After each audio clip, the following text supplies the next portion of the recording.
तौहीन अदालत ना करें। मैं तौहीन अदालत के लिए तैयार हूं, जिसका दिल चाहता है जिस अदालत में बुलाए। शहीद जुल्फकार अली भुट्टो साहब के साथ अदालती कत्ल किया गया। हम आज भी वहीं खड़े हैं जहां पर शहीद बाबा जुल्फकार अली भुट्टो साहब को शहीद किया गया, उनका अदालती कत्ल किया गया। आज 4 अप्रैल को भी हम उसी जगह पे खड़े हैं, इस खौफ से कि इनके खिलाफ बात ना करें, ये खौफ से कि हम तौहीन अदालत। सर, हम मानने के लिए तैयार है, जिस मर्जी अदालत में हमें बुला लो। जब आप शहीद जुल्फकार अली भुट्टो को इंसाफ नहीं दे सकते, आप इंसाफ किसी को भी नहीं दे सकते। उस तौहीन अदालत को कौन पूछेगा? खौफ से, इस डर से ये अदालतें उस केस को कभी भी नहीं जनाब स्पीकर सुनेगी जिसमें शहीद जुल्फकार अली भुट्टो के कातिलों को उनका पर्दाचाह करेंगे। जनाब स्पीकर, तारीख कैसे कैसे रंग दिखाती है, और आज अफसोस की बात यह है कि फिर 4 अप्रैल है, फिर स्याह दिन है, और जिस तरह इस कौम के साथ जुल्म किया गया, गरीब किसान के साथ, मजलूम के साथ, हर सिसकती हुई आवाज के साथ शब खून मारा गया, जिस तरीके से पाकिस्तान के मोहसिन को, आईने मोहसिन को 4 अप्रैल को अदालती कत्ल किया गया, क्या जनाब स्पीकर आज किस पाकिस्तानी का दिल नहीं करता कि वो तौहीन अदालत ना करे? मैं तौहीन अदालत के लिए तैयार हूं, जिसका दिल चाहता है जिस अदालत में बुलाए।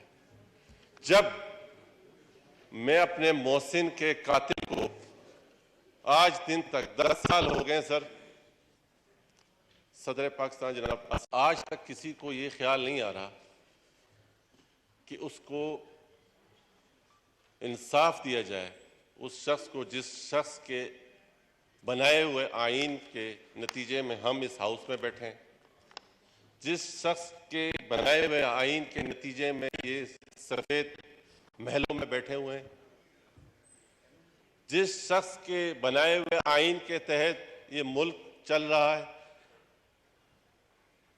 ये कैसे बर्दाश्त कर सकते थे जनाब स्पीकर कि एक आम हारी, एक किसान को जबान हो, वो बात कर सके? ये कैसे बर्दाश्त कर सकते थे कि किसी भी अरबों खरबों की इंडस्ट्रीज के मालिक के आगे एक यूनियन के लोग खड़े हो और अपने हकूक के लिए बात कर सके? ये कैसे इनको ये हजम हो सकता है कि एक आम आदमी किसी के आंखों में आंखें डाल के बात करे कि जी ये मेरा राइट है, ये मेरा हक है? ये शऊर देने वाला शख्स कैसे हजम हो सकता था इस मुल्क के ऊपर? आज जो चीजें आज भी हम भुगत रहे हैं जनाब स्पीकर, वो सिर्फ और सिर्फ इसी वजह से भुगत रहे हैं कि शहीद जुल्फकार अली भुट्टो साहब के साथ अदालती कत्ल किया गया। वो इसलिए किया गया कि पाकिस्तान को, इन्हें पता था जनाब स्पीकर कि जिस तरह मेरे दोस्त ने जिक्र किया कि OIC जिस तरह लाहौर में वो कॉन्फ्रेंस की गई, वो ही इनको तकलीफ दे रही थी कि क्यों उसने तमाम दुनिया को इकट्ठा करके पाकिस्तान को एशियन टाइगर बनाने जा रहे थे।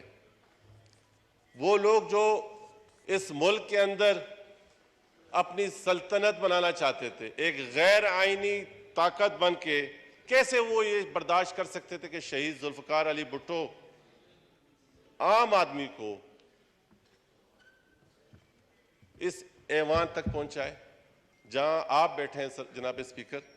ये शहीद जुल्फकार अली भुट्टो साहब की ही विजन था और शहीद जुल्फकार अली भुट्टो साहब का ही दिया हुआ शऊर है कि आज इस हाउस में मुझ जैसा एक वर्कर खड़े होकर बात कर रहा है। तो ये शहीद जुल्फकार अली भुट्टो साहब की दी हुई तालीमात है। जनाब स्पीकर, आप आईन उठा लें, आप एजुकेशन में उठा लें, आप एटमी कुव्वत बने, तो वो शहीद जुल्फकार अली भुट्टो के ही विजन था, उन्हीं की सोच थी। जनाब स्पीकर, फिर कहते हैं कि ये तौहीन अदालत कर रहा है। जनाब स्पीकर, आज हजारों लोग अपने केसों के इंतजार में हैं। ऐसे लोग जो बेचारे मर गए हैं, ऐसे लोग जो जिस मकसद के लिए इंसाफ का दरवाजा खटखटा रहे थे, वो उनके ऊपर अगर बात की जाए तो वो उस तौहीन अदालत को कौन पूछेगा। तो इस खौफ से, इस डर से ये अदालतें उस केस को कभी भी नहीं जनाब स्पीकर सुनेगी जिसमें शहीद जुल्फकार अली भुट्टो के कातिलों को आप उनका पर्दाचार करेंगे। अगर शहीद जुल्फकार अली भुट्टो के कातिलों को आप कौम के सामने ले आते तो आज ऐसे फैसले सुनने को ये कौम सुनने ना पड़ते हैं। आपको अफसोस के साथ कहना पड़ता है, उस टाइम भी सर 4-3 थे, आज भी 4-3 है, सिर्फ मामला थोड़ा सा उलट है। तो इसमें कोई दो राय नहीं है जनाब स्पीकर कि इतना सफर करने के बाद, मोहतरमा की शहादत के बाद, जनाब आसिफ अली जरदारी साहब का वो तमाम पावर्स दोबारा इस हाउस को देने के बाद, आइन को मजबूत करने के लिए हम आज भी वहीं खड़े हैं जहां पर शहीद बाबा जुल्फकार अली भुट्टो साहब को शहीद किया गया, उनका अदालती कत्ल किया गया। आज 4 अप्रैल को भी हम उसी जगह पे खड़े हैं। Okay, thank you. हमने कोई ऐसी, सर जनाब स्पीकर, कोई ऐसी बात नहीं की कि जिसमें हम शहीद जुल्फकार अली भुट्टो साहब के विजन को आगे लेके जाने के लिए, जब तक ये हाउस इस चीज की वजाहत पर ना लेके जाए कि ये फैसला ना करे आज ये हाउस कि जनाब जो सुप्रीम कोर्ट में शहीद जुल्फकार अली भुट्टो साहब का केस पड़ा है उसको डे बाय डे लेके आए, तो सर इंशाअल्लाह ताला इस मुल्क में आपको इंसाफ होता हुआ नजर आएगा, क्योंकि ये चेहरे आपको नजर आएंगे। इस खौफ से कि इनके खिलाफ बात ना करें, ये खौफ से कि हम तौहीन अदालत, सर हम मानने के लिए तैयार है जिस मर्जी अदालत में हमें बुला लो। जब आप शहीद जुल्फकार अली भुट्टो को इंसाफ नहीं दे सकते, आप इंसाफ किसी को भी नहीं दे सकते। Thank you.